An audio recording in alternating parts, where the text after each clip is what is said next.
जय श्री गणेश। देवताओं सहित ब्रह्मा का विष्णु लोक में जाकर अपना दुख निवेदन करना और उन सभी को लेकर विष्णु का सगमन तथा भगवान शिव से मिलना। नारद जी बोले, हे विधि महाप्राज्ञ, हे शिव तत्व के प्रदर्शक, आपने अत्यंत अशुद्ध और रमणीय शिव लीला सुनाई है। हे तात पराक्रमी वीरभद्र, जब दक्ष के यज्ञ का विनाश करके कैलाश पर्वत पर चले गए तब क्या हुआ, उसे बताइए। ब्रह्मा जी बोले, हे नारद, समस्त देवता और मुनि रुद्र के सैनिकों से पराजित तथा छिन्न भिन्न अंगों वाले होकर मेरे लोक को चले गए और वहां मुझ स्वयंभू को नमस्कार करके और बार बार मेरा स्वतन करके उन्होंने उन्होंने अपने विशेष क्लेश को पूर्ण रूप से बताया। तब उसे सुनकर मैं पुत्र शोक से पीड़ित हो गया और अत्यंत व्यग्र और व्यथित चित्त से विचार करने लगा, इस समय मैं कौन सा कार्य करूं जो देवताओं के लिए सुखकारी हो और जिससे देव दक्ष जीवित हो जाए तथा यज्ञ भी पूरा हो जाए। हे मुने, इस प्रकार बहुत विचार करने पर जब मुझे शांति नहीं मिली तब भक्ति पूर्वक विष्णु का स्मरण करते हुए मैंने उचित ज्ञान प्राप्त कर लिया। तदंतर देवता और मुनियों के साथ मैं विष्णु लोक में गया और उन्हें नमस्कार करके तथा अनेक प्रकार के स्तोत्रों से उनकी स्तुति करके अपना दुख उनसे कहने लगा, हे देव, जिस तरह भी यज्ञ पूर्ण हो, यज्ञ करता दक्ष जीवित हो और समस्त देवता तथा मुनि सुखी हो जाएं, आप वैसा कीजिए। हे देव देव, हे रमानाथ, हे देव सुखदायक विष्णु, हम देवताओं और मुनि लोगों निश्चय ही आपकी शरण में आए हैं। ब्रह्मा जी बोले, मुझे ब्रह्मा की यह बात सुनकर शिव स्वरूप लक्ष्मीपति विष्णु शिव जी का स्मरण करके दुखी चित होकर इस प्रकार कहने लगे। विष्णु बोले, हे देवताओं, परम समर्थ तेजस्वी पुरुष से कोई अपराध बन जाए तो भी उसके बदले में अपराध करने वाले मनुष्य के लिए उनका यह अपराध मंगलकारी नहीं हो सकता। हे विधे, समस्त देवता परमेश्वर शिव के अपराधी हैं, क्योंकि उन्होंने उन शंभु को यज्ञ का भाग नहीं दिया। अब आप सभी लोग युद्ध हृदय से शीघ्र ही प्रसन्न होने वाले भगवान शिव के पैर पकड़कर उन्हें प्रसन्न कीजिए। जिन भगवान के कृपित होने पर यह सारा जगत नष्ट हो जाता है तथा जिनके शासन से लोक पालों सहित यज्ञ का जीवन शीघ्र ही समाप्त हो जाता है, और उन प्रिया विहीन तथा अत्यंत दुरात्मा दक्ष के दुर्वचनों से बिंदे हुए हृदय वाले देव शंकर से आप लोग शीघ्र ही क्षमा मांगिए। हे उन शंभु की शांति तथा संतुष्टि के लिए यही महान उपाय है, ऐसा मैं समझता हूँ और यह मैंने सच्ची बात कही है। हे विदे, न मैं, न तुम और न अन्य देवता, न मुनिगण और न दूसरे शरीरधारी ही इनके बल तथा पराक्रम के तत्व तथा प्रमाणों को जान पाते हैं।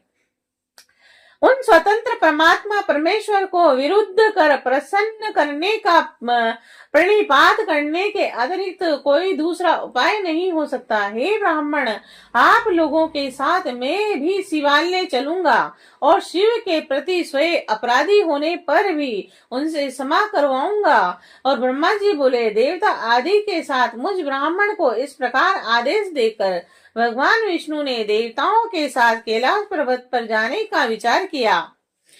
देवता मुनि प्रजापति आदि को साथ लेकर वह विष्णु शिव जी के स्वप्रकाश स्वरूप शुभ तथा श्रेष्ठ कैलाश पर्वत पर पहुंच गए। कैलाश भगवान शिव को सदा ही प्रिय है और वह मनुष्यों के अतिरिक्त किन्नरों, अप्सराओं और योग सिद्ध महात्माओं से सेवित था और बहुत ऊंचा था। वह चारों ओर से अनेक मणिमय शिखरों से सुशोभित था, अनेक धातुओं से विचित्र जान पड़ता था और अनेक प्रकार के वृक्ष तथा लताओं से भरा हुआ था। अनेक प्रकार के पशु पक्षियों तथा अनेक प्रकार के झरनों से वह परिव्याप्त था और उसके शिखर पर सिद्धनाएं अपने अपने पतियों के साथ विहार कर रही थी।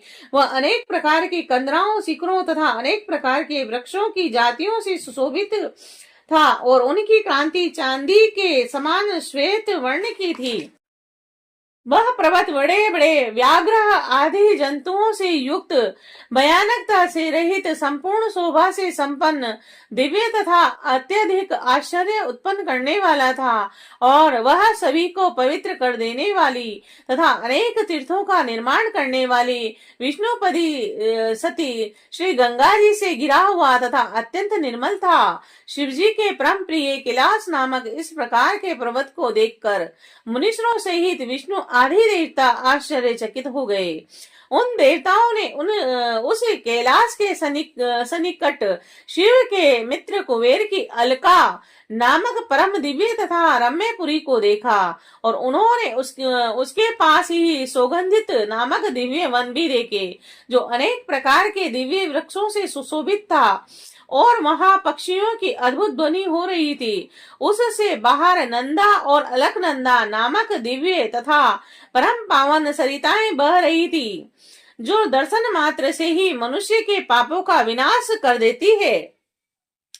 देव स्त्रियां प्रतिदिन अपने लोक से आकर उनका जल पीती और स्नान करके रति के आकुष्ट होकर पुरुषों के साथ विहार करती, और इसके बाद उस अलकापुरी तथा सौगंधिक वन को छोड़कर आगे की ओर जाते हुए उन देवताओं के समीप में ही शंकर जी के वट वृक्ष को देखा, और वह वट वृक्ष उस पर्वत के चारों ओर छाया फैलाए हुए था, और उसकी शाखाएं तीन ओर फैली हुई थी। उसका घेरा 100 योजन ऊंचा था।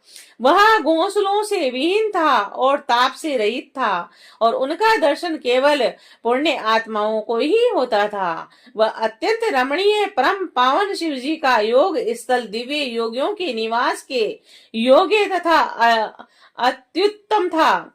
विष्णु आदि सभी देवताओं ने महायोगमय तथा मुमुक्षुओं को शरण प्रदान करने वाले उस वट वृक्ष के नीचे बैठे हुए शिवजी को देखा।